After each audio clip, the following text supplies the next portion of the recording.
Olá, maltinha. O meu nome é Catarina Quinteira. Bom dia, boa tarde, boa noite. Meu nome é Ian Silva. Hoje temos aqui connosco a engenheira Marisa Rodrigues. A engenheira Marisa é diretora do Departamento de Desenvolvimento Comunitário no National Geographic Okavango Wilderness Project, que abrange os países de Angola, Botsuana e Namíbia.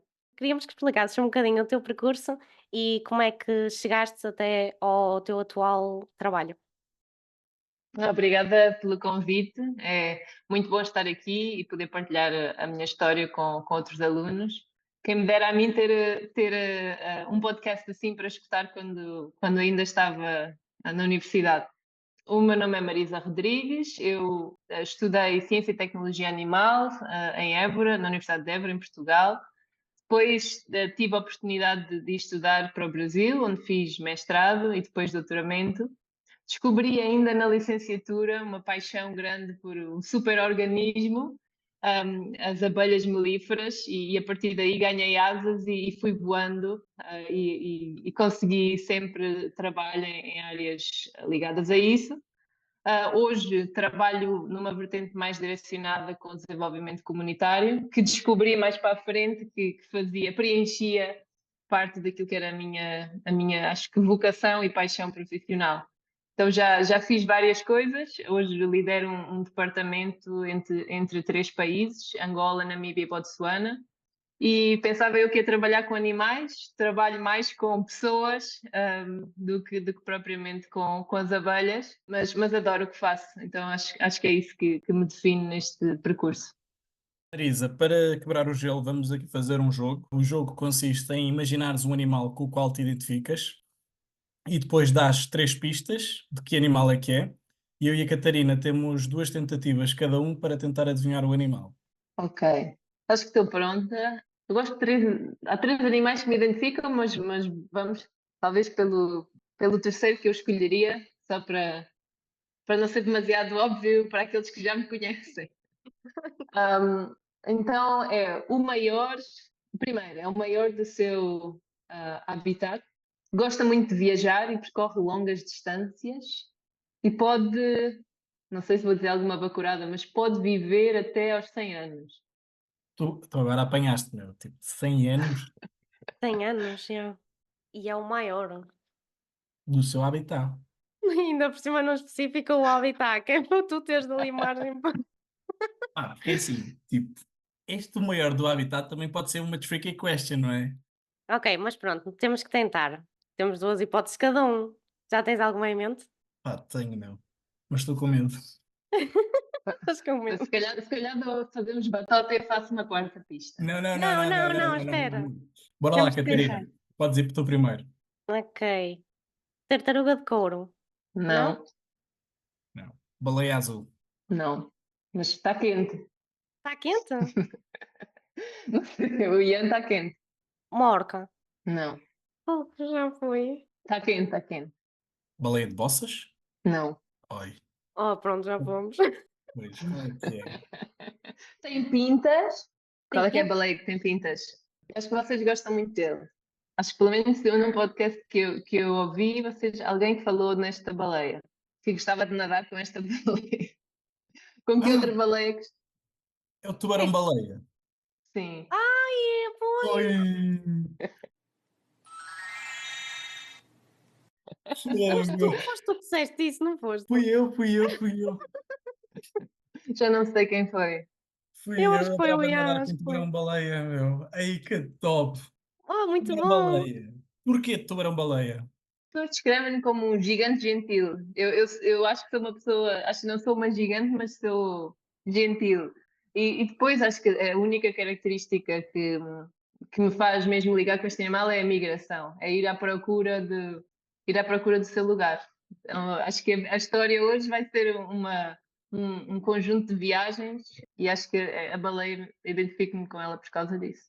E é fofinha e também já tive a oportunidade de nadar com ela, então marcou A mesmo. sério? Olha, Sim. já fizeste uma da bucket list do Ian. Mesmo. Não sei se era da tua também, mas Da minha, na verdade, quando fui não era, eu queria ver, porque eu tenho um bocado de medo do oceano, oi, e também eu. então E então quando fui a Moçambique, o mar muito escuro e depois quando comecei a ver a vida a acontecer à minha volta, ainda mais um animal daquela dimensão, seja inofensivo ou não, tu aí percebes que és tão pequenino que deu mesmo um choque. O que é que eu estou aqui a fazer? Mas foi majestoso, é majestoso. Mas identifico-me pela questão da migração. Pá, e agora, Incrível! quais seriam os outros dois animais que estavas a pensar? Eu sou conhecida profissionalmente como Bee Lady, né? Sou uma abelha. Uma abelhinha. E também tenho tatuado no meu corpo, das minhas grandes amigas, temos uma raposa. Acho que pelos laços da raposa e por ser, não sei, por ser astuta e perspicaz de andar de um lado para o outro e proteger a família, temos esse símbolo. E eu gosto especialmente de uma raposa, que é a raposa das ilhas, do canal das Ilhas da Califórnia. Acho que tem uma história incrível. Muito fixe, meu. Olha, todos animais incríveis. Qualquer um era boa escolha. Mas a abelha era mais óbvia. Nós, se calhar, íamos adivinhar Sim, mais facilmente. logo. Mas há muitos insetos sociais. Podia dar aqui pistas. Eu, Acho, por acho que acaso, acho que era mais fácil ainda assim yeah. adivinharmos. Yeah. Se desse muitas pistas dos insetos, eu não ia adivinhar. Porque, tipo, se não for mamíferos, o meu conhecimento é muito, muito precário. Mas então eu convido o próximo participante devia mandar aqui umas dicas de algum inseto só Eh, para. Yeah. Yeah. Nós olha, já temos aqui mais um que nos conseguiu dar uma abada. Já tivemos alguns que não conseguimos adivinhar, Completamente. mas não foram muitos até agora. Mas esteve Mas, quente. Vocês estiveram muito próximos. Vocês yeah. não, Pá, eu. tu, Eu também pronto. fui para aquáticos, não sejas mau. Está bem, também estiveste lá perto. Ela que abriu o jogo, falou logo em tartaruga, ela que te inspirou, senão tu ias dizer o maior. Pá, eu estava, quando tu falaste que era o maior do seu território, eu pensei logo, baleia azul ou elefante africano. E depois eu também pensei em elefante, Só que mas depois depois. tu disseste os Cheyennes, eu fiquei tipo, pá, não pode ser o elefante, meu. E tipo, eu depois Yeah. pensei, no seu território, meu, não. A baleia azul é o maior do mundo. Se tu tivesse dito o maior do mundo era mais fácil, mas do seu território Yeah. ficou aquela coisa tricky. Yeah, o elefante acho que vai ter os 70, 75, uma coisa assim. Acho que Yeah. é mais. Bem, Marisa, vamos começar com as perguntas aqui dos ouvintes. Temos duas perguntas do Sérgio Neves. Quais são as principais diferenças entre apicultura em Moçambique e Portugal, em termos de maneio das colmeias, mas também no processamento do mel e prioridades nutricionais do mesmo? Sorry. Boa questão, tudo é diferente.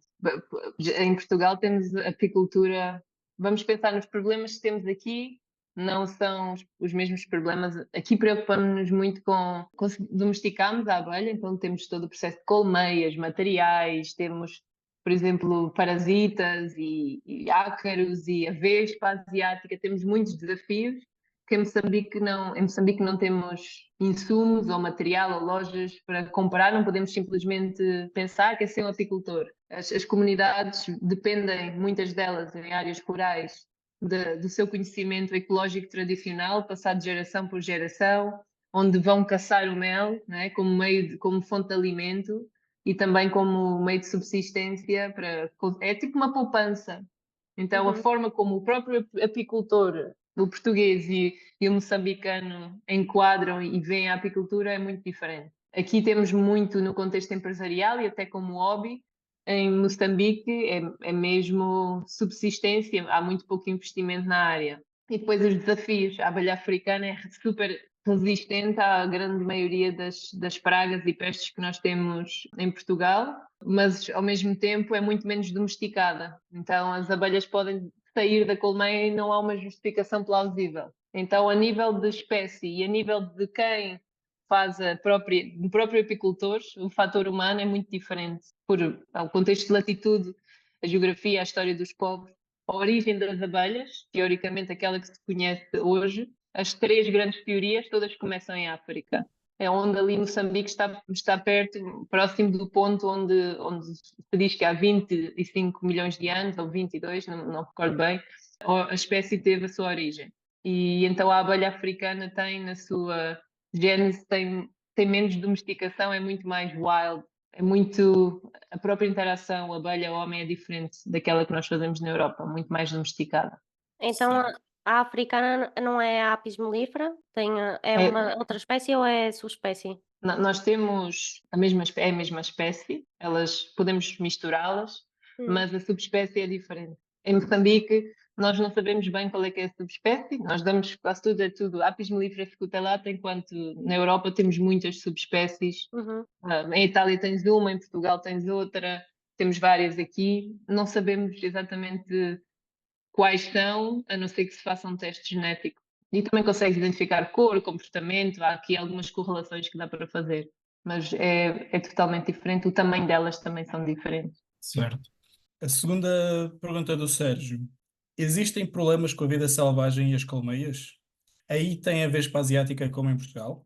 Não, tem outras vespas em África e outros tipos, por exemplo, tens o maior problema das comunidades rurais com as quais já trabalhei, eu trabalho, é a formiga.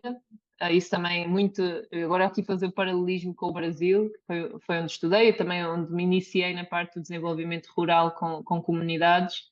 A abelha não é africana, mas é africanizada, é uma mistura. Então, a abelha africanizada e a africana são muito mais resistentes à varroa, à própria questão com as vespas, mas nós não temos a vespa asiática. Só que as abelhas têm um comportamento de reatividade superior, muito superior àquilo que nós conhecemos da abelha da Península Ibérica. Então, tens taxas de limpeza, por exemplo, abelhas no Brasil e abelhas africanas, quando têm parasitas, a taxa de limpeza dos parasitas é muito mais rápida e muito superior à taxa de limpeza, por norma, à taxa de limpeza da abelha europeia, que pode ter sido influenciado pelos mecanismos de seleção que nós fizemos da própria abelha, a forma como a replicámos e a forma como a selecionámos para determinadas características, por exemplo, ser mais meiga e quando uma abelha é mais dócil, levamos menos ferroadas, é bom para o apicultor, mas há outras características ao longo do caminho que se podem ter ido à vida, foram-se perdendo ao longo de gerações. Em África ninguém selecionou abelhas pela produção de mel ou pela produção, elas são wild. Há até uma taxa que nós chamamos de absconding rate, que é quando elas vão embora e não dão explicação nenhuma. Elas estão-se a proteger de mudanças ambientais, incêndios, mudanças de temperatura, falta de alimento. As nossas abelhas, nós chamamos de enxameação em Portugal, que é um comportamento de multiplicação natural, mas em África isso não acontece tanto, é mais mesmo vão embora e migram quilómetros e quilómetros à procura de água e à procura de alimento. Então é diferente, os países e a mudança de quando mudas de uma savana, por exemplo, a uma floresta de maiomba, uma floresta tropical, o comportamento das abelhas muda, vês que dá para perceber que é a mesma subespécie, às vezes, estamos a trabalhar com a mesma espécie, às vezes a mesma subespécie, mas o comportamento é diferente. Oscilações de temperatura, a própria forma como o apicultor usa o fumo, então tudo isso influencia bastante. Mas por norma, respondendo diretamente à pergunta, são mais resistentes, mas têm outro tipo de problemas. Mas vocês aí têm doenças de declaração obrigatória também? Ou não são assim Hum. afetados por grandes doenças? Moçambique não tem ainda um plano nacional para a Ok. apicultura. Por acaso estou a trabalhar com o governo, com o Ministério da Agricultura, para criarmos um plano nacional e um plano de gestão de resíduos. Por exemplo, temos a questão dos pesticidas, dos limites inferior, superior. É preciso ter um plano e para exportar e os produtos florestais não madeireiros, como é o mel, é um dos produtos também que as comunidades dependem para a sua subsistência, então ter capacidade de absorção do mercado e criar valor acrescentado ao mel nestes países é muito importante. Então nós estamos a tentar trabalhar tanto do lado de Moçambique como Angola num plano nacional que garanta ao consumidor que não tem, que tem qualidade, que é mel de qualidade e ao mesmo tempo que pode exportar para a União Europeia, que é hoje quem melhor paga, ou pelo menos muito próximo do melhor pagador a nível de importação de mel. Mas não há doenças ou nada obrigatório a declarar, como nós temos na União Europeia. Temos aqui duas perguntas do Daniel Ferreira. A primeira é: qual o melhor método para a reprodução de várias rainhas? Depende de onde é que estamos. Por exemplo, eu no Brasil eu fiz um doutoramento que precisei muito de aquilo que eu aprendi na Europa de multiplicar e de produzir rainhas não serviu. Então fui aprendendo à medida que fui conhecendo diferentes tipos de abelhas. Estamos a falar em Portugal, colmeias apropriadas para se fazer multiplicação, testar os níveis de população de cada uma das colmeias e ir tentando. Depende muito da mão do apicultor. Eu não posso dizer qual é que é o método que é mais eficaz ou não, depende muito da dinâmica de cada um, mas aconselho a estudar a literatura porque há vários métodos. Eu lembro-me que logo depois da licenciatura, ou logo depois do mestrado, fui trabalhar para a Nova Zelândia, naquela altura de o que é que eu vou fazer? Tenho mestrado, a única coisa que eu sei fazer é trabalhar com abelhas, qual é que é o meu futuro? Então, mel de manuka, que é um mel produzido na Nova Zelândia, em algumas partes da Austrália, é um dos melos mais caros do mundo, se não o mais caro. Tem todo um teor de antioxidantes, ácidos fenólicos e o marketing que fazem também à volta do mel ajudou bastante. Então fui trabalhar para uma empresa de produção de mel de manuka, mas a minha função era treinar o pessoal que estava lá e eu também fazer ou testar métodos de reprodução de rainhas que depois eram exportadas para países como o Canadá e os Estados Unidos, especialmente para o Alasca, porque no Alasca é tão frio que tens que substituir enxames todos os anos. Então, nessa indústria, testámos vários métodos, nós usámos colmeias órfãs e era um método rápido e muito intenso de multiplicação. E a segunda pergunta é: quantas colmeias são necessárias para uma pessoa viver da apicultura? Eu também pergunto onde? Em Portugal, diretamente não sei. Porque eu já não trabalho em Portugal. Aliás, nunca trabalhei depois de me ter formado diretamente com a apicultura em Portugal. Fiz vários estágios e na altura acho que tinha um número como 150, não me lembro. Depende também daquilo que é o valor que a pessoa tem como objetivo mensal, o tipo de despesas que tem. Então, o modelo, o business model que tem que se criar depende muito daquilo que as pessoas precisam. Se me perguntarem no contexto rural de Angola ou Moçambique, depende daquilo que tens disponível, onde é que vives, porque os habitats são tão diferentes, os biomas são tão diferentes que tens que ter isso em consideração, até pela densidade de número de colmeias que podes ter por hectare. E depois, sabendo que o limite ou o mínimo para o limiar da pobreza é um valor, tens que pensar naquilo que consegues produzir com esse número de colmeias. Normalmente em projetos para começar, nós instalamos 60 colmeias. Como é a África, sabemos que a metade delas podemos não conseguir ter colónias ou criar população suficiente, então esperamos aí uns 50-50 e conseguir 25 a 30 colmeias, que já dá um ótimo income, é uma ótima fonte de rendimento para a comunidade ou para o apicultor, neste caso. Mas a apicultura nunca vem só. Quem é apicultor tem que ter acesso a terras. E para ter acesso a terras também podes trabalhar a terra e ter outros produtos derivados da agricultura. Então é difícil pensar na apicultura sozinha, no contexto industrial, especialmente na Europa. Acho que depende muito de caso para caso.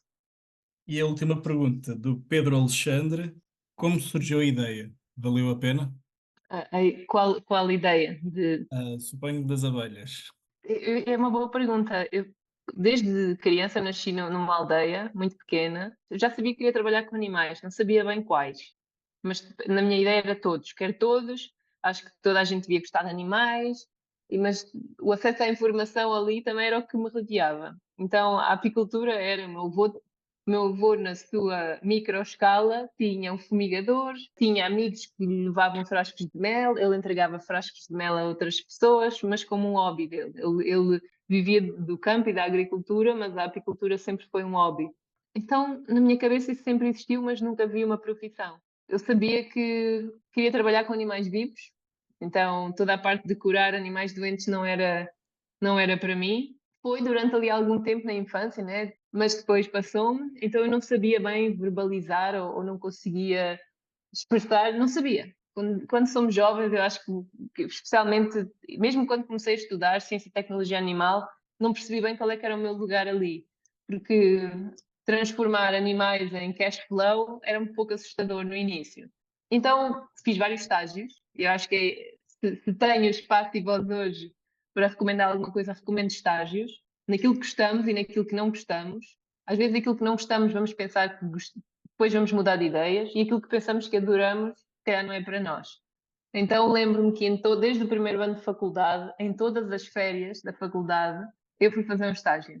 Então estagiei em tudo o que era possível, de norte a sul do país, meti-me em tudo. E no último estágio, foi o maior, fiz um estágio numa associação de produtores de apicultura. Então estava no último da lista, mas foi quando a primeira vez que abri uma colmeia, apaixonei-me. Depois os meus pais na aldeia tinham um vizinho apicultor e comecei a ajudá-lo. E comecei a perceber que se esta área tinha alguma coisa a oferecer, para mim, não é, a nível de... Sentia-me mesmo realizada a perceber a estrutura e a perceber tudo. Depois comecei a ler mais e percebi que as abelhas, há tanta coisa para ser estudado e tudo o que está à nossa volta depende, de certa forma, dos polinizadores. Então a abelha sendo o vetor, um dos vetores principais de polinização, eu senti que tinha que ir esmiuçar e perceber mais sobre esse mundo e pronto, depois cada vez que lia mais apaixonei-me ainda mais e já não deu nunca mais para voltar atrás. Quando Foi amor à pensei primeira em vista. duvidar, sim, quando comecei a pensar, porque depois a minha família ficou preocupada, o que é que ela vai fazer? Até porque não, se a minha profissão não der certo, os meus pais trabalhadores, eles não podiam, não havia ali muito espaço para errar. Então mas sempre me apoiaram para eu seguir aquilo que às vezes não percebiam. Eu tive que lhes explicar coisas que eu própria também não percebia ainda. Quando estamos no início, vamos com esperança, mas não temos certezas de nada, pelo menos no meu caso. E depois, quando eu comecei a duvidar de mas o que é que eu vou fazer profissionalmente? Tudo bem, agora fiz o mestrado, agora vou fazer um doutoramento porque quero aprender mais e quero sempre adorei estar num ambiente académico, especialmente o Brasil, deu-me muitas asas e conheci pessoas e profissionais maravilhosos. Há um investimento diferente na educação no Brasil. Abriram-se tantas portas lá que depois comecei a ganhar esperança de novo.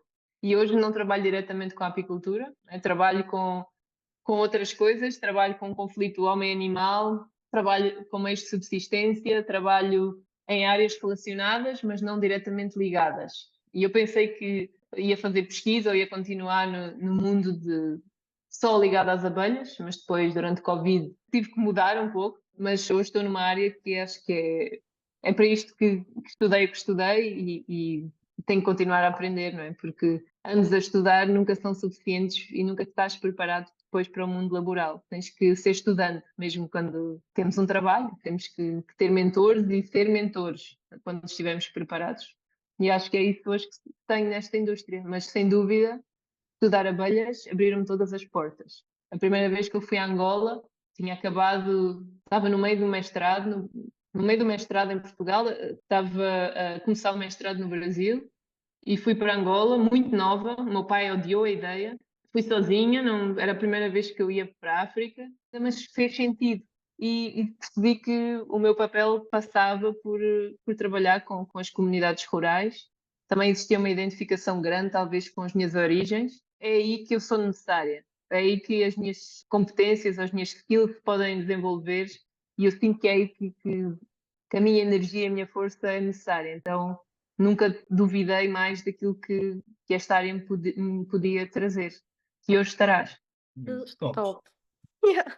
A história é Ah, muito boa mesmo. mesmo. Oh, Marisa, quero-te perguntar aqui só uma coisa rápida e se puderes resumir, o que é que consiste o teu trabalho como diretora do Departamento de Desenvolvimento Comunitário? O que é que uma pessoa como tu faz? Qual é que é a tua rotina diária, mais ou menos? Olha, quando estou remotamente, a minha vida é o computador e reuniões online e basicamente gerir pessoas, gerir financiamentos, escrever relatórios, criar sistemas de gestão para perceber, temos que perceber qual é que é o impacto das nossas iniciativas, temos que desenhar as nossas iniciativas. Eu trabalho com soluções baseadas na natureza, trabalho com desenvolvimento comunitário, desde infraestrutura, todos os meios de subsistência, neste contexto é agricultura, há caça ilegal, há conflito homem-animal, então há muitos problemas para os quais tu tens que criativamente, falar com especialistas também, perceber quais são as soluções possíveis, que sejam boas para o ambiente. Em business, né, quando falamos no contexto empresarial, tens um objetivo, que é profit. Quando estás neste contexto, o dinheiro é importante, senão não há sustentabilidade, o lado económico é importante, mas tens que ter um lado de impacto e social, que às vezes no meio empresarial não é tão balanceado ou nem sequer é pensado. Então aqui é um triângulo de decisões que tens que ter em consideração. E no meu treino académico, eu não fui treinada especialmente para isto, então fui aprendendo tudo isto e depois especializando e tive mentores sempre nesta área que me ajudaram a optimizar o triângulo entre impacto, profit e social, né? Tens que ter sempre esses em mente. Trabalho também no caso de Moçambique, com a política, né? Desenvolver todos os regulamentos necessários para criar as exportações verdes, especialmente ligados ao mel e a produtos que derivam de recursos não madeireiros. Então, envolve um bocadinho de tudo, mas basicamente, na minha ideia, eu ia trabalhar sempre com animais e hoje é 100% pessoas. Yeah, Pá, espera. pá, Antes, calma, que eu já sei que ele vai ficar muito entusiasmado. Antes de entrarmos por esse tema, muito interessante, só queria fazer mais 2 perguntinhas relativamente à questão da apicultura em si, para depois podermos focar mais nessa parte do desenvolvimento comunitário. Eu tinha 2 questões, que já percebi que o contexto em si é muito diferente da realidade portuguesa, mas, só para tentar perceber e também visualizar um bocadinho como é que é o trabalho e o maneio, em Moçambique. Vocês têm o mesmo estilo de equipamentos? Por exemplo, as colmeias e os quadros são do mesmo estilo? Ou é, assim, um cenário natural mesmo, em que elas fazem a própria colmeia dentro de troncos ou coisas naturais? Troncos, essencialmente. Depois há projetos que troncos, dependendo da área que vais, às vezes tens cestos, outras vezes tens troncos. Eu tive num projeto em São Tomé e Príncipe, há uns anos atrás, onde não existia, o objetivo era nós formarmos uma cooperativa, ou já existia uma cooperativa, mas não havia apicultores, eram todos caçadores de mel. Subiam às árvores, Ah, fumo, às vezes fogo, e recolhiam, caçavam mel. Então ainda há muito caçador de mel.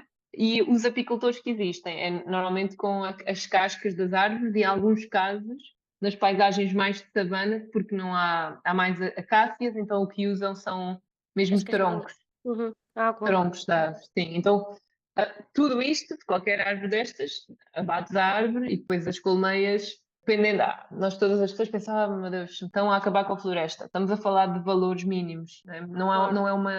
Não é uma apicultura industrial que desmate milhares de hectares. Então é uma apicultura de subsistência que pode sim ser melhorada, especialmente a nível de qualidade. Quando extrais mel nessas condições sem equipamento, tens bactérias, tens toda uma panóplia de micro-organismos que depois fazem com que o mel não seja aceito, e é por isso que o mel, tanto na Angola como no Moçambique, não pode ser hoje exportado para a maioria dos países, incluindo a União Europeia. Mas é um mel de qualidade super. Em várias análises que fizemos, tem um potencial enorme, temos aqui ainda a trabalhar, e de norte a sul destes países, há um potencial, especialmente em Angola, acho que foi por isso que este bichinho pegou. Em Angola, para mim é um dos países mais lindos a nível de biomas e mudanças de paisagem, e tu vais do norte a sul do país e tu vês pessoas a vender mel na rua. Há mel em todo lado. E Moçambique também é semelhante, não é um país menor em dimensão, então há menos produção estimada, mas tem muito potencial. Só que é um meio ainda, uma commodity, é um produto que ainda não foi explorado no seu potencial máximo, especialmente para apoiar estes produtores rurais que são a base da produção. Pois, então, basicamente, tudo isso implica que o próprio calendário apícola, que o pessoal está habituado àqueles maneios regulares são 2 tratamentos obrigatórios por ano, são a limpeza e desinfecção dos materiais, a própria raspagem da madeira, aquilo de desinfetar os materiais com formol e tudo mais, esse contexto de todo que não existe nessa variante, não é? Porque Sim, porque é, tu aqui tens parasitas, vírus, bactérias, fungos que são um problema. Lá ninguém, ainda estamos no ABC de o que é que não há, por exemplo, aqui temos um regulamento para o mel que responde a um códex alimentários, toda a gente sabe o que é mel, para ser mel tem que corresponder a isto. Lá por exemplo, mel de rua. Fizemos alguns trabalhos sobre o mel que se vende na estrada. Às vezes passa o dia todo ao sol, estamos a falar de temperaturas altas, é calor, é tropical, calor e umidade. Sol a bater, o mel fica ali exposto ao sol durante muitas horas. Isso faz com que um dos parâmetros de qualidade suba, os açúcares oxidam. Então, há aqui muitas coisas que têm que ser, as boas práticas têm que ser passadas, especialmente para agregar valor. E se agregarmos valor com alguns cuidados, o produtor rural ganha mais. E também vai incentivar investimento nessa área, dentro do próprio país. Então, ainda estamos na crista, ou estamos a chegar a uma crista de uma onda de mudança que ainda não aconteceu. E eu quero, é uma das minhas missões profissionais, é poder fazer parte dessa história e dessa experiência, porque o potencial existe e está lá, começa a ser reconhecido. Acho mesmo interessante, não conhecia de toda essa realidade e acho que é mesmo interessante ver que existe tantas diferenças na mesma área, não é? É apicultura, mas é uma apicultura completamente diferente. Pronto, Sim, Ian, podes ir, podes ir. Já agora foi muito interessante a parte das abelhas também, ok? Foi muito Gostaste, interessante. gostaste? Marisa, tu falaste aqui algumas coisas que eu apontei que achei mesmo interessante. Foi, tu tens o triângulo, né? O Profit, Impacto e Social. Eu acho que esse triângulo é uma das coisas principais para tentar-se ter bons resultados na conservação. Não sei se estou a ser correto ou não ao assumir isto, certo? Quem sou eu para te negar o teu triângulo? Ah, depois tu disseste uma frase que eu adorei. Não é a primeira vez que eu ouço algo do género e é algo que tem sempre muito impacto para mim porque eu gosto de pensar nesta polémica. Tu mencionaste que o curso era transformar animais em cash flow, certo? Ciência e tecnologia Uhum, animal, a zootecnia, é transformar uhum. os animais em cash flow. Tu hoje, como alguém que trabalha mais na parte do desenvolvimento comunitário de populações que frequentemente têm problemas associados ao conflito humano-animal, é possível trazer uma mentalidade de transformar os animais em cash flow nessas regiões? Essa é, acho que é a pergunta de 1 milhão de euros, porque é complexo, mas sim, a única forma, conservação só existe quando nós considerarmos tudo, não é? E eu trabalho com áreas, em áreas de tampão, as zonas de tampão de áreas de conservação, e mesmo neste projeto Além Fronteira, de Angola a Botsuana, é também ligado a declarar toda esta área uma área protegida, porque tem muita importância ecológica e para a população, são nascentes de água, onde muitas pessoas, wildlife também, animais, dos mamíferos de grande porte, toda a gente olha elefantes, adorão, das girafas, tudo, que dependem muito dessas bacias de água, desses rios. Então, há conflito. Uma coisa é olharmos para o animal e romantizarmos a ideia do animal, outra coisa é eu ser uma agricultora ou um agricultor numa comunidade rural e, por causa de uma área de conservação, ninguém pode caçar ou fazer o que quer que seja com o animal, e por causa disso a minha família ou a minha lavra vai ser atacada por um elefante. Então, para transformar, tem que existir compensação, não é? Para se queres proteger, tens que compensar e proteger as pessoas primeiro. E quando falas em harmonia de coexistência com os animais, não significa que o tens que romantizar e tens que nunca, não vamos tocar neste animal nunca mais. Não. Tem que existir peso e medida, e sim, nestes casos, os animais têm que ser, tem que existir um flow, né? Tem que existir compensação e uma troca.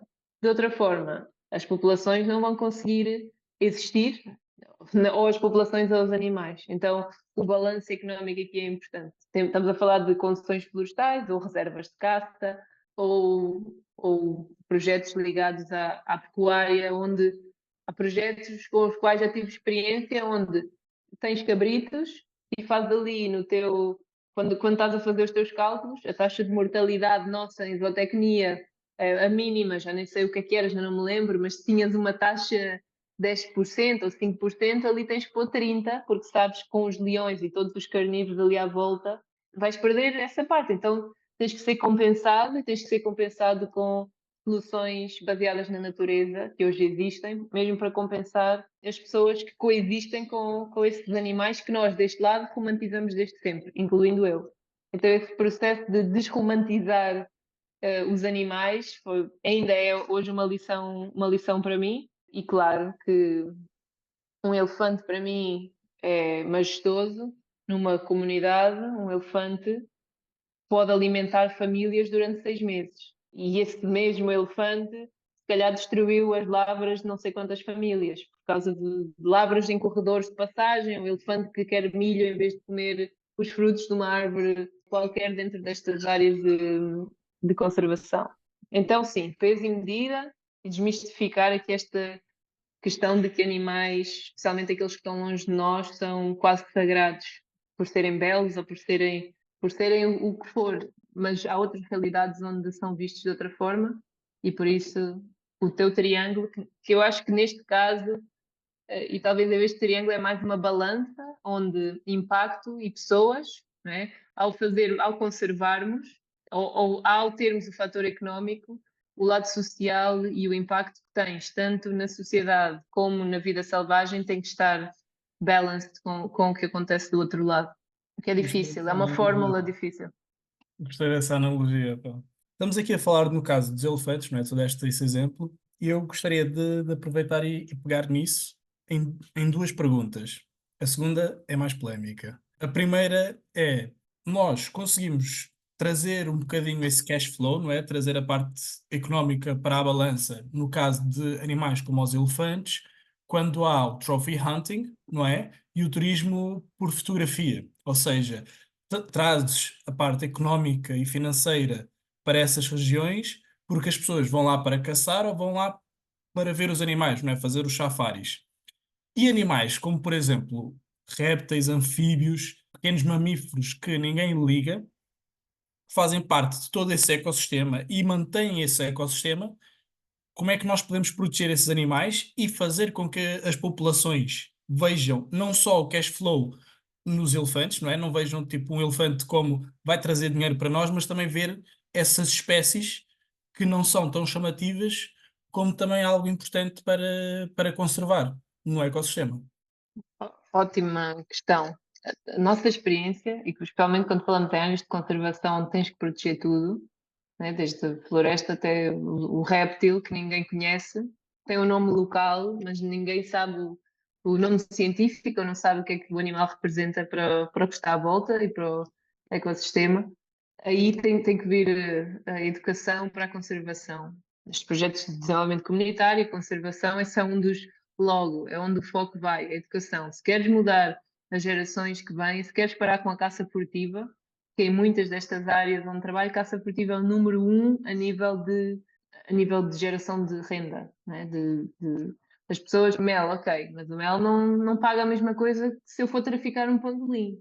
Pangolim é um mercado que está totalmente ilegal. Há canais já bem vinculados, gera renda. As pessoas sabem onde é que está o pangolim, o que é que eu vou fazer? Ou isso ou não como. Então há aqui, a única forma de tu cortares esse ciclo é se a compensação monetária for pior do que aquilo que tu te vais sentir, não é? Se te sentires mal porque estás a fazer algo muito errado, porque conheces a história do pangolim, porque percebes aquilo que representa para o lugar onde habitas, aí consegues mudar o futuro. Agora, se existir, e há esta frase que nós usamos, ou que eu já usei muito e que muita gente adora na conservação, é tu para conservares, tu tens que amar aquilo que está à tua volta. E para amares aquilo que está à tua volta, tu tens que conhecer. E para tu conheceres, tu tens que ser ensinado. Então, o ser ensinado é a base, né? Tu só vais gostar se tiveres esse acesso à informação de uma forma engraçada, divertida, em que fazes parte, em que tens o ownership, onde fazes parte da mudança. Então, trabalhamos com processos de educação ambiental, está muito longe de ser a minha área, mas especialmente no conflito homem-elefante, neste projeto onde eu trabalhei em Moçambique e mesmo em Angola, desenhámos das primeiras intervenções a nível de educação ambiental ligada à história, especialmente dos elefantes e das abelhas, né? As abelhas como mecanismo preventivo, ter colmeias ou vedações de colmeias à volta de uma lavra ou de uma horta, em certos casos, ou na grande maioria dos casos, se os enxames estiverem fortes, afasta os elefantes dessas lavras, porque os elefantes têm medo histórico milenar das abelhas, especialmente as matriarcas a tentar proteger juvenis. Então há certas metodologias que podem utilizar, mas só vamos utilizar se primeiro tivermos acesso à informação. E é isso, acho que tudo começa do nosso lado, não é? Podemos educar as nossas crianças aqui nos nossos lugares privilegiados de poder ir a um zoo e conhecer a história, mas também conhecer o conflito. Não é só explicar, o elefante tão bonito, tão importante, não sei o quê. Conhecer o conflito no habitat onde eles existem, naturalmente, não é? Conhecer as histórias por trás, ver o mundo como ele é na realidade, não só as coisas boas, mas também tentar introduzir os desafios que existem, para nós depois podermos no futuro ser parte da solução. E achas, ainda não indo para a segunda pergunta, só nisso que mencionaste agora do privilegiado do Jesus, achas que seria uma participação mais impactante das instituições zoológicas se tivessem uma abordagem mais profunda no conflito do humano e animais, não só no caso dos elefantes, mas outras espécies, porque normalmente quando vais a um zoo e tens a informação do animal, não é? É a informação taxonómica, que o animal é desta espécie, tem este peso, é este período de gestação, come isto, faz parte deste habitat e tal. Normalmente não tens uma exposição no sentido de mostrar qual é o impacto que estes animais têm também para as populações dessas regiões. Achas que nessas instituições lógicas de regiões privilegiadas poderia trazer uma melhor educação se as pessoas tivessem essa noção do impacto no conflito e que, ao ter essa noção, as pessoas iriam romantizar menos os animais? Tenho um viés na minha resposta, eu também nunca trabalhei diretamente com nenhum zoológico, então acredito, trabalhei à distância com zoológicos que sei que apoiam projetos de coexistência ou de mitigação de conflito ligados a humano-elefante. Tens o Zoo de San Diego, que tem fundos para apoiar essas causas, eu lembro que um zoo nos Estados Unidos, o Zoo de Boise, também apoiou este projeto onde eu trabalhei em Moçambique, financeiramente, e faziam atividades mesmo no próprio zoo para alertar sobre as comunidades em Moçambique. Eu acho que é importante quando falamos do animal, quando se fala os guardiões desses animais na sua natureza, os guardiões desses animais são as populações que vivem à volta deles, né? Se o próprio governo, ou os governos, ou as próprias pessoas que dizem odiamos todos os elefantes, não queremos. Se a percepção fosse negativa por parte de todos, não existiam. Já existem poucos, mas acredito que iam existir muito menos. Tu viste isso acontecer e vimos isso acontecer com outras espécies que têm uma importância económica e as pessoas não querem saber aquilo que representa o animal no seu próprio ecossistema. Então acho que é importante para nós podermos ter acesso a uma informação sem ter que viver o problema, né? Nós não vivemos o problema de conflito. Talvez o meu pai queixa-se das raposas em Portugal que às vezes comem uma galinha, ou o meu tio, né? E aí já tens alguém com percepções negativas sobre o animal.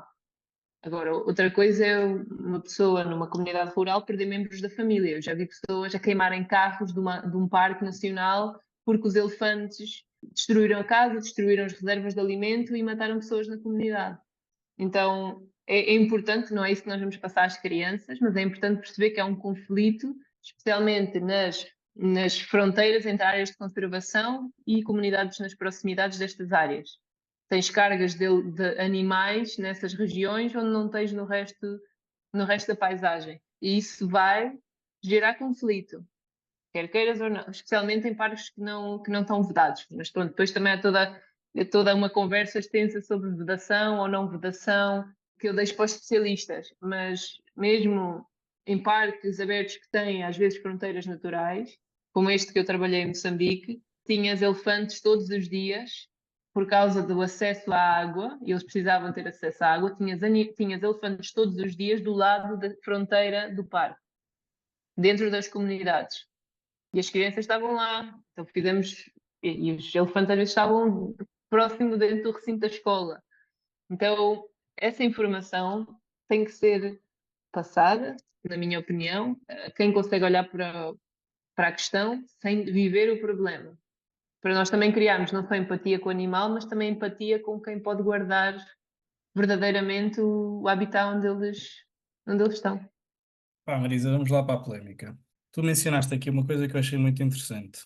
Criar empatia com o animal, mas também criar empatia com os membros das populações, certo? Neste momento, hoje, dia 4 de Abril, estamos numa semana em que estamos a ser bombardeados com a informação de que o presidente do Botsuana está a oferecer elefantes para a Alemanha e para a Inglaterra.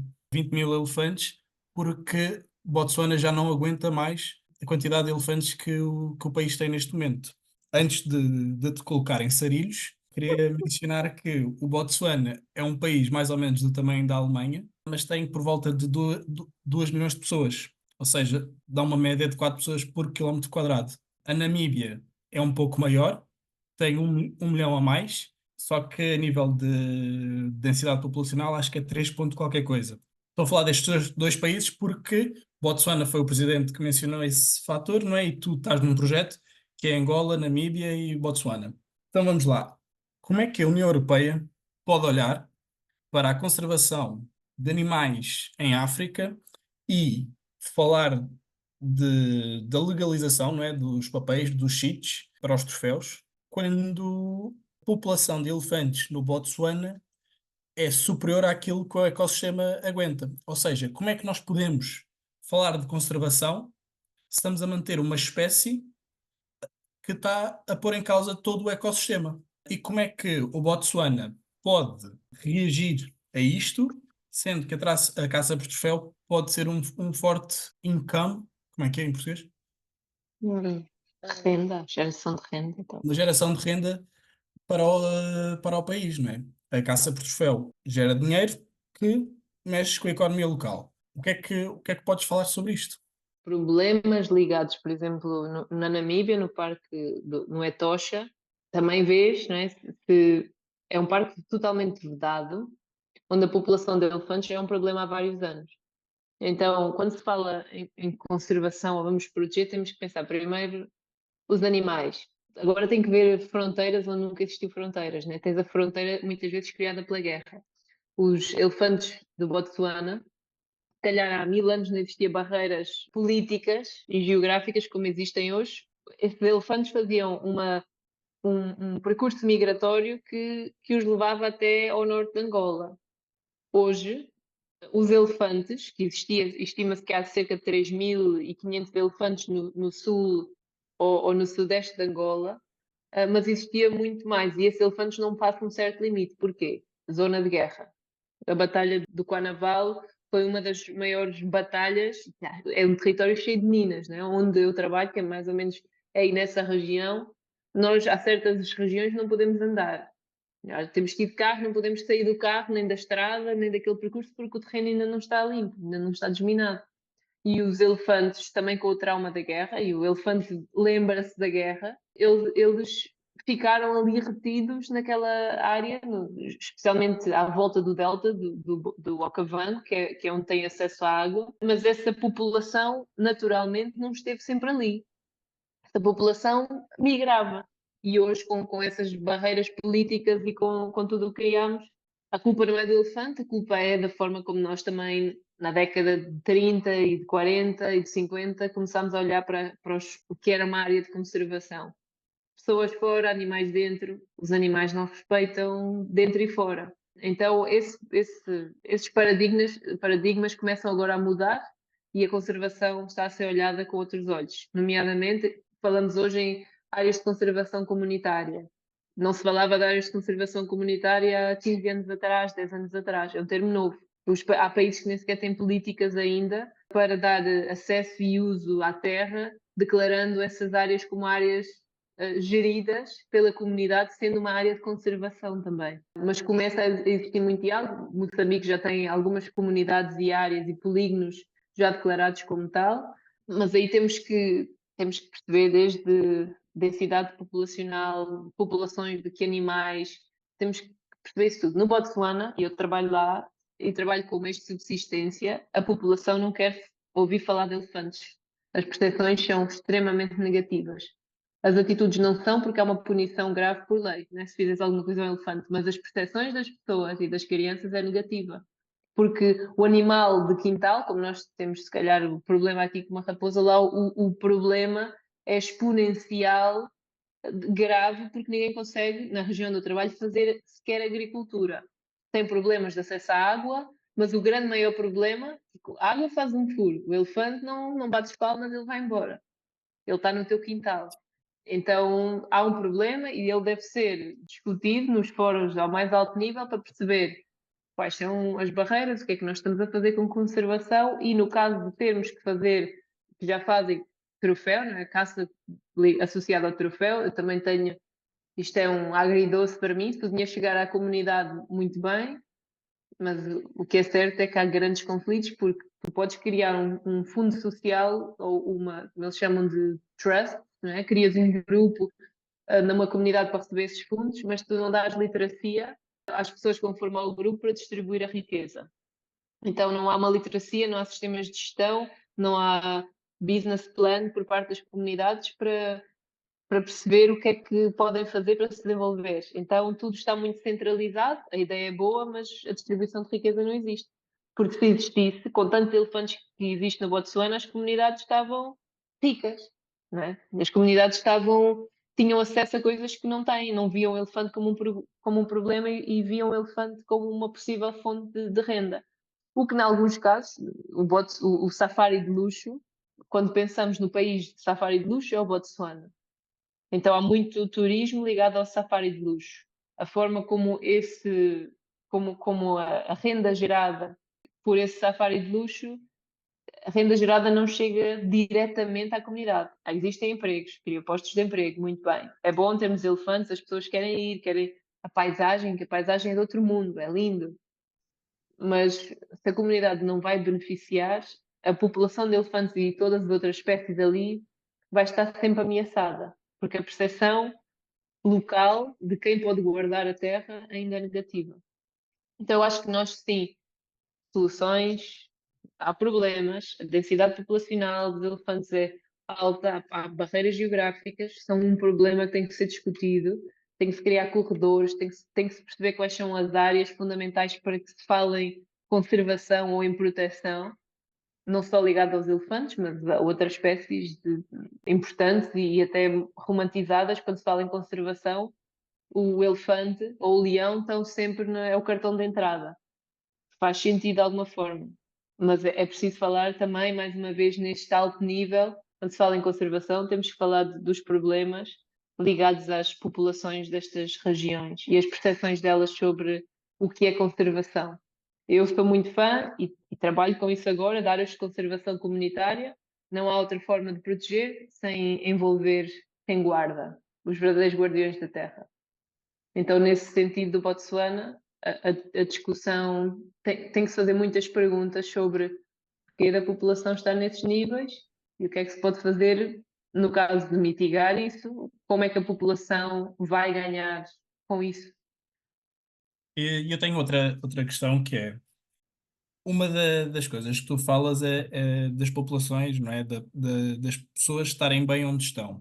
E tu, para estares bem onde estás, tu tens que ter mínimas condições de saúde.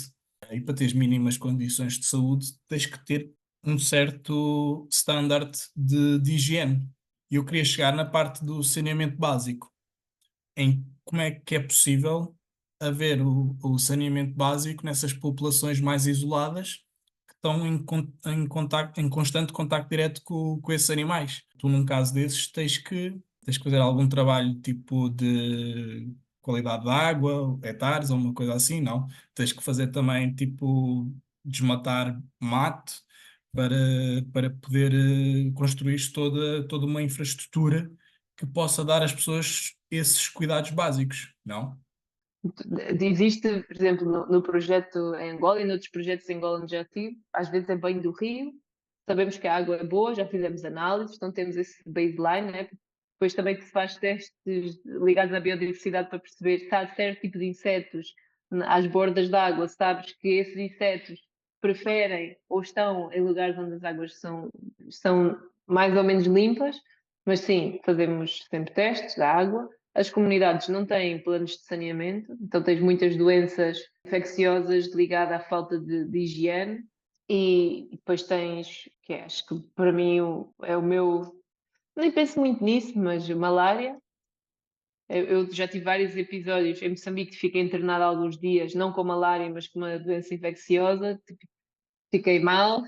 E já tive Zika, tive Zika o ano passado, também depois de uma dessas viagens. Nunca tive malária, espero nunca ter, mas a maior parte das pessoas nas populações vivem com isso como estou constipado. Então, toda a falta de saneamento, não é só o saneamento, é as doenças que existem, a falta de acesso à informação. Nós falamos aqui de conservação. Conservação fala-se quando a pessoa tem o que comer em casa, não é? Fala-se quando a pessoa tem acesso a ir a uma escola, mas não é só ir à escola, é ter a barriga cheia. Se estiveres com fome, não aprendes. E fala-se também do acesso à saúde. Estás doente, tens onde ir, tens um medicamento que podes tomar para atenuar sintomas. Isso, na maior parte destas regiões, não existe. Mas depois são hotspots maravilhosos para a biodiversidade. E fala-se em conservação, mas só se conserva quando os limites mínimos quando chegamos lá.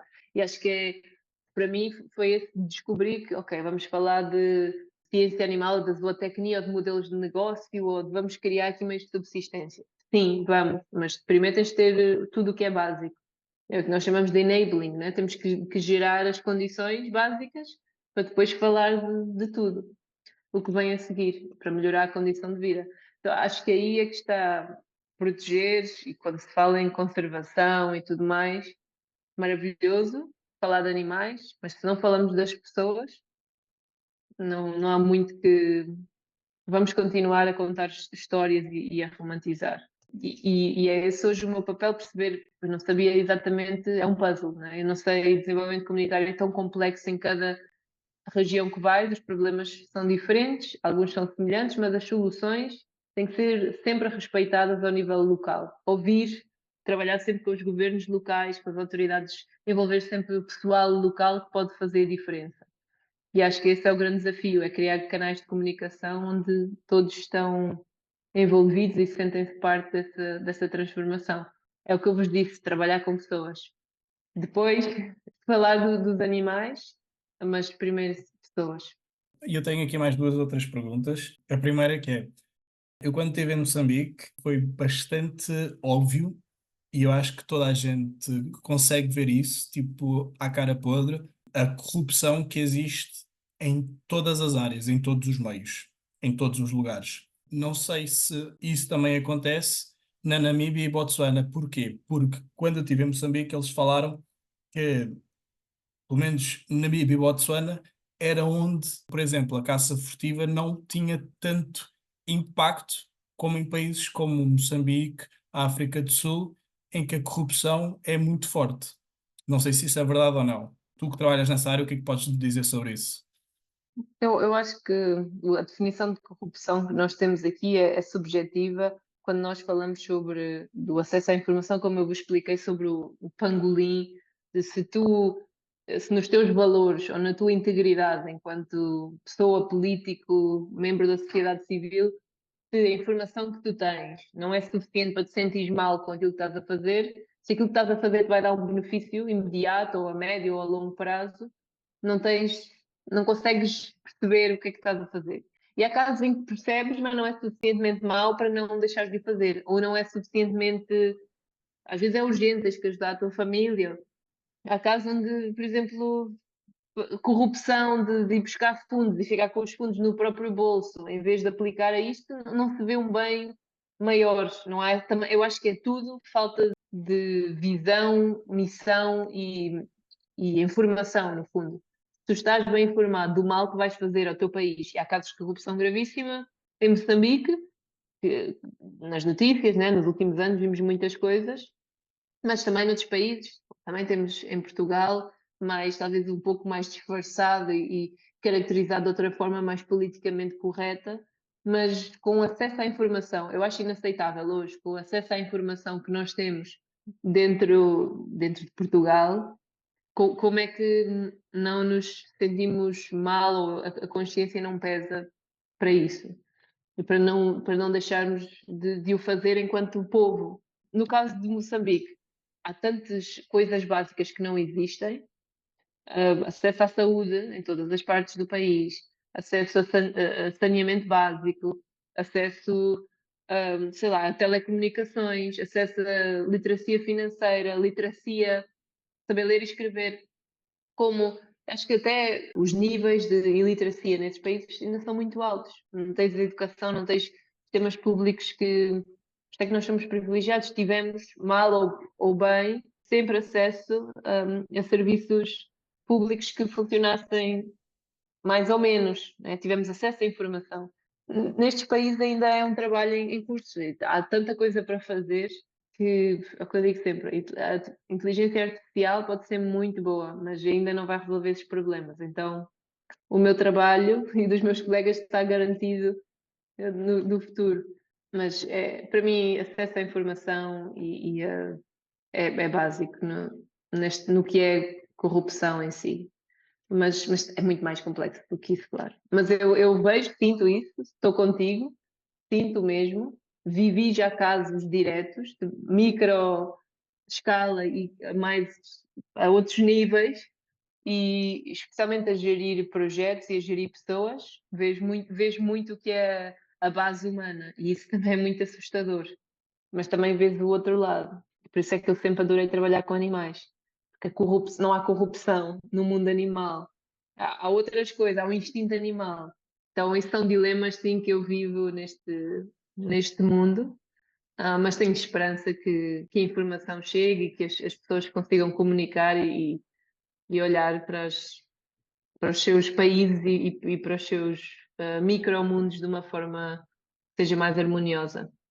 Marisa, eu gostava que se pudesses partilhar algumas experiências que tiveste vivenciado de perto relativamente ao conflito homem-animal. Se pudesses partilhar connosco algumas histórias, acho que seria fixe para o pessoal também ter um bocadinho mais de noção de realidade. Então, eu pessoalmente nunca pronto, tirando as minhas dezenas, talvez centenas de ferroadas com as abelhas africanas e africanizadas, mas estou a brincar, há problemas muito sérios e há vítimas mortais, especialmente, posso-vos falar no caso dos elefantes, mas também onde trabalho em Angola e ao explorarmos os rios nestas expedições ligadas à ciência e à conservação, há casos gravíssimos de hipopótamos a atirarem-se às canoas e a atacarem o pessoal que vai nas expedições científicas e também às comunidades quando vão pescar, né? Então há casos de crocodilos que quando as senhoras estão à borda dos rios a lavar a roupa que são atacadas. Conheço pessoas que foram atacadas e tiveram em estado grave por causa de ataques de elefantes. Conheci famílias de pessoas que tiveram vítimas mortais por causa de elefantes. Conheço pessoas que mataram elefantes por causa desse medo ou do conflito iminente que estava a surgir. Eu própria, quando trabalhei nesta área de conservação, neste Parque Nacional, num dia depois do trabalho, disse, que bom, isto é maravilhoso, morar aqui, bora, vamos, o grupo foi fazer um safari, era o nosso quintal, então fomos de carro, e por acaso estava com um guia a conduzir, ele estava-nos a explicar, eu uso aqui o pó de talco para ver onde é que o vento está a passar, então está ali, temos ali a manada, mas não tem problema, vamos ficar, estamos tranquilos. E tu vês a matriarca, os juvenis estão lá ao lado dela, ela já tem as orelhas para trás, ela não está a gostar muito do que está ali a acontecer, já sentiu a nossa presença. E ele disse, não tem problema, tudo controlado, ela ainda não está a fazer o charge, ainda não está para arrancar. E depois arranca, e quando arranca é aquele momento onde a chave do carro não funciona, onde tens que sair, o carro não tem janelas, é um carro de safari, o que acontecer ali, pronto, se calhar os últimos momentos da tua vida. Mas isso só para explicar que há pessoas que perdem. Aqui eu tive medo e apercebi-me que é mesmo para respeitar e não é para ir curiosa, não dar um passo maior. Então mesmo as pessoas que fazem safaris e que muitas vezes romantizam a ideia de animais fofinhos, há muitos perigos associados com isso e esses perigos são contados pelas comunidades com quem trabalho, né? Tem colegas de trabalho que ficaram mal por ataques de leões e ataques de elefantes e depois temos elefantes também que são reativos, bastante reativos porque viveram em tempos de guerra. Se vais ao Kruger, na África do Sul, os elefantes são calmos. Se vais à Namíbia, ao Etosha, os elefantes são calmos. Se vais a Moçambique, com a guerra civil, os elefantes, em alguns locais, lembram-se e então têm princípios de reatividade muito superiores. Se vais a Angola, a mesma coisa. Então depende muito também da história do próprio lugar, dessas populações.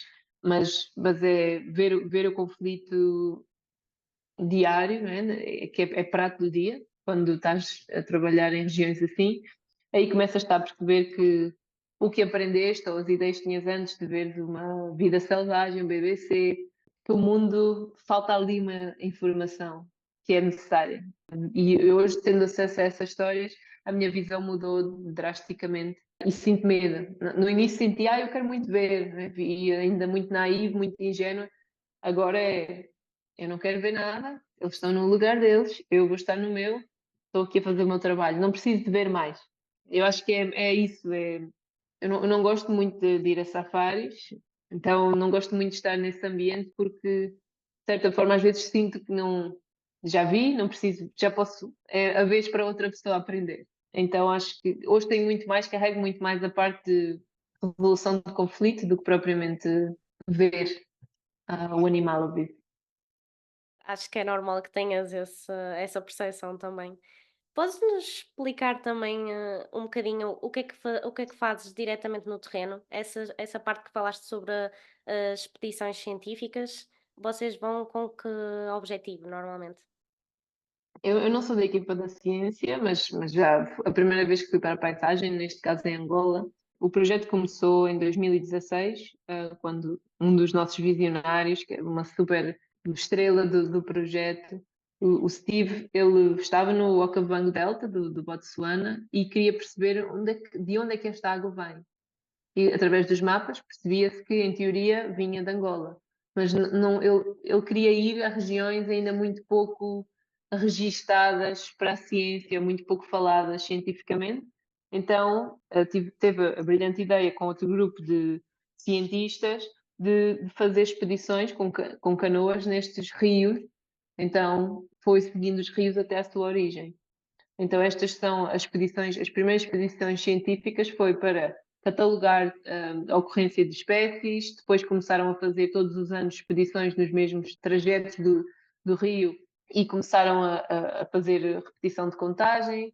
Registámos cientificamente mais de 27 espécies de anfíbios e répteis. Então, o trabalho em si tem dado muita visibilidade a estes três países por estarem tão ligados e especialmente a Angola, que são 11, salvo erro, 11 rios e 9 desses rios contribuem altamente para toda a bacia de água que existe ali no raio de 6 ou 7 países. Estamos a falar do rio Zambeze, que atravessa a África toda, vai e sai em Moçambique. O rio Zambeze tem uma importância por estar localizado como está para muitas comunidades, para muitas regiões diferentes. E então, ao descobrirmos isto e ao publicarmos tantos registros científicos, os próprios governos começaram a olhar para esta região como, sim, vamos ter que pensar aqui, talvez deixar de lado estas questões de exploração mineira, de diamantes ou ouro ou petróleo e vamos olhar para isto como um hotspot de biodiversidade, que é isso hoje as discussões que nós temos. Então a equipa da ciência todos os anos vai em expedições científicas nos rios.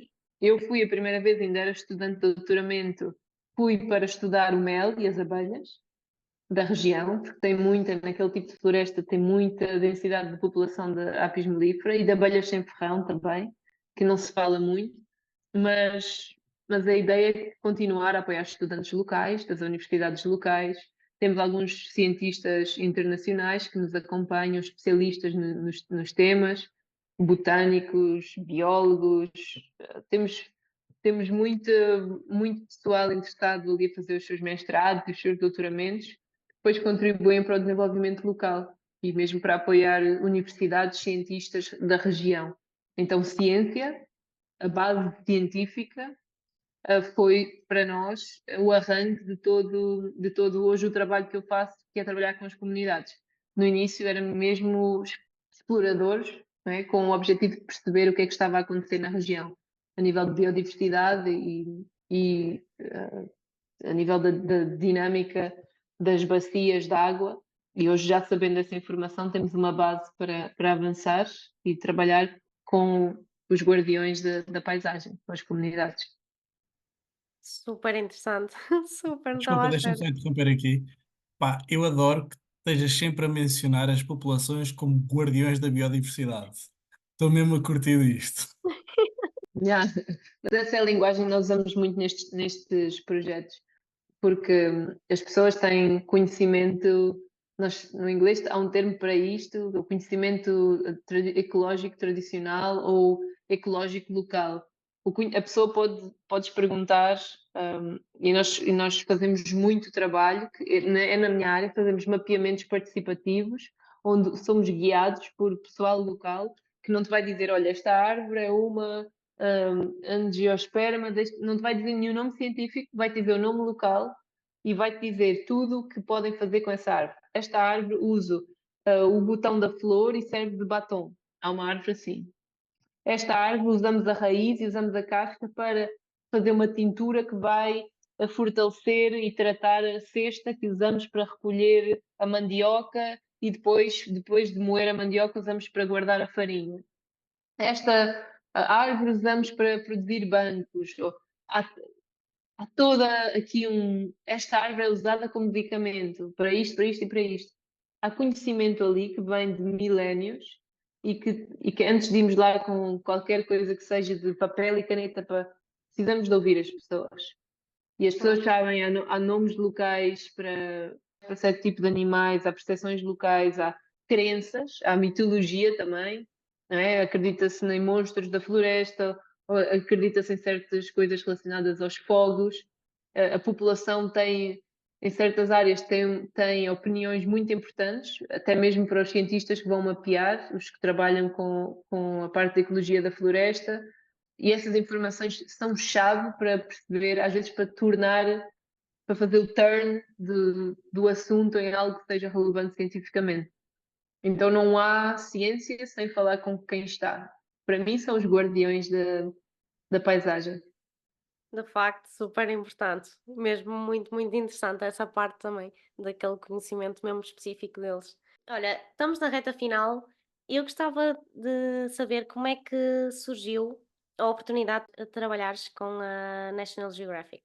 Ainda estava a estudar, eu já seguia este projeto, já trabalhava em Angola noutros projetos e já seguia este projeto como uau, quem me dera ter sido bióloga, porque isto não é para mim, então eles estão a fazer expedições, não tem nada a ver com a minha área. E um dia, lembro-me, estava na faculdade no Brasil e um dia recebo um e-mail do fundador deste projeto. Acho que ele ouviu falar de mim em Angola, sabia que eu trabalhava com abelhas melíferas e eles precisavam de alguém para começar o trabalho com as comunidades e nestas comunidades em particular o mel era a primeira fonte de subsistência legal, né? Tínhamos a caça, mas era a primeira que as comunidades identificavam como grande potencial de geração de income, de renda. E então foi assim. Quando ele me disse, estás disposta a vir para o meio, para o fim do mundo, que é como eles chamam esta terra, para o fim do mundo, é um terreno que está todo minado, as viagens de carro até lá demora 4 dias, sairmos já desta região remota, que vamos lá chegar de avião, mas depois temos que conduzir, isto é janeiro, então está a chover muito. E eu disse, já estou aí, quando é que é? quando é que me quer? Então voei do Brasil para lá e pronto, e fui. Mas isso também é o que acho que me define, talvez por ser ingênua, ter esta ansiedade de criar as próprias oportunidades, de conhecer o mundo nunca pensei muito no, se calhar é perigoso. E os meus pais nunca gostaram nada dessa minha característica. Compreensível. Mas foi assim, e depois nunca terminou. Foi uma coisa puxou sempre a outra, e depois o Covid chegou, não consegui entrar em Angola, mas apareceu outra oportunidade para ir trabalhar em Moçambique. E quando vais ganhando mais experiência, quando começas a construir o teu próprio pack profissional com pessoas, é bom termos mentores, e é isso que eu digo aos jovens. Não, eu também sou jovem, né? Mas já estou nisto, já me formei há alguns anos. É bom termos mentores, sempre, vários, os mais velhos, aqueles que ainda estão ao mesmo nível profissional que nós, e outros que já estão mais avançados na carreira, mas é bom termos pelo menos 3 mentores que nos possam, ou mais, quanto mais melhor, que nos possam ir ajudando neste caminho. E eu acho que perdi a vergonha e o medo de os chatear. Então acho que isso me ajudou sempre muito. Eu tinha muito medo de estar a incomodar as pessoas, mas perdi isso ao longo da jornada e isso ajudou muito. Marisa, estás pronta para a última pergunta, para a derradeira pergunta? Ninguém me avisou sobre isto. Marisa, quão selvagem és tu? Eu estou no meio deles, então acho que sou bastante. Então, eu não tenho medo de abelhas. Alguém. Acho que. Não, acho que sou. Acho que tenho um espírito selvagem, mas os pés na terra. Eu acho que toda a história da Marisa já deu para perceber que ela é bastante selvagem. Pelo menos esta última parte. Estás disposta a vir para aqui, para o fim do mundo e Yeah. lidar com estes conflitos que tu antes se calhar não sabias que ias lidar, mas que depois tu percebeste e continuaste e permaneceste forte. Acho que dá para perceber exatamente o quão selvagem é a Marisa. E E Opa, vocês são ou não? Alguém já vos fez esta pergunta? fizemos no primeiro episódio um ao outro. Ok. Ok, então já vou ter que ver. Mas nós comparativamente contigo acho que ainda somos selvagenzinhos, não é? opa, tipo, muito júnior, muito amador. Yeah, muito Tipo, ela já juniorzinho. nadou com o tubarão-baleia, meu. Yeah, exato. Nós somos crias ainda. Não, estão no caminho certo. Sim, acho que estamos a construir o nosso caminho ainda, não é? Marisa, muito obrigada. Acho que este episódio foi mesmo muito interessante e acho que toda a gente vai adorar ouvir. Muito obrigada a todos os que contribuíram também com as perguntinhas e que ouviram até ao final. E agora dou a bolinha ao Ian para ele também dar umas palavras amigáveis para o pessoal. Marisa, muito obrigado, adorei.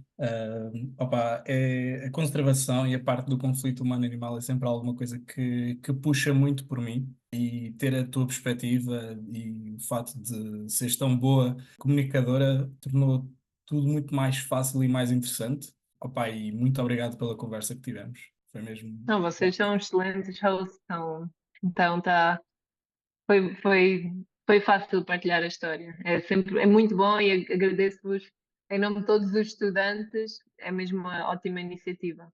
Eu acho que os estudantes vão gostar, mas os profissionais acho que também se vão sentir bastante inspirados com a tua história. Todos. Eu acho que é importante referir que isto aqui até dá assim aquele orgulho nacional, não é? Termos uma portuguesa a trabalhar nestas questões tão importantes no terreno. Eu acho que eu Mas há fiquei muitos mais. Eu sou um bebé ainda em comparação com outros que nós temos que estão a dar cartas internacionalmente. Eu lembro-me que quando estava no primeiro ano de faculdade, não me lembro do nome dela, mas convidaram uma profissional, uma zootécnica que trabalhava acho que também em África. Ela acho que estava nos seus 40 ou 50 e ela partilhou a história dela e acho que inspirou a turma toda e inspirou os professores e foram histórias assim que acho que dão gás a a quem hoje está na dúvida, o que é que eu vou fazer depois deste curso. Então acho que este fórum, aqui este espaço pode ajudar muitas pessoas que têm essa vontade. O céu é o limite, é preciso termos sempre os pés na terra e rodear-nos de pessoas que nos deem a mão e dar a mão a outros, que também é o que gera este ciclo, é o que faz com que cresça. E vocês estão a fazer isso. Vocês já estão a dar a mão. Oh, que fofo. Gostei das palavras sábias. Mais uma vez, muito obrigada. Ao pessoal, um beijinho E um abraço. e vemo-nos daqui a Obrigada. 15 dias. Até breve. Tchau. Tchau.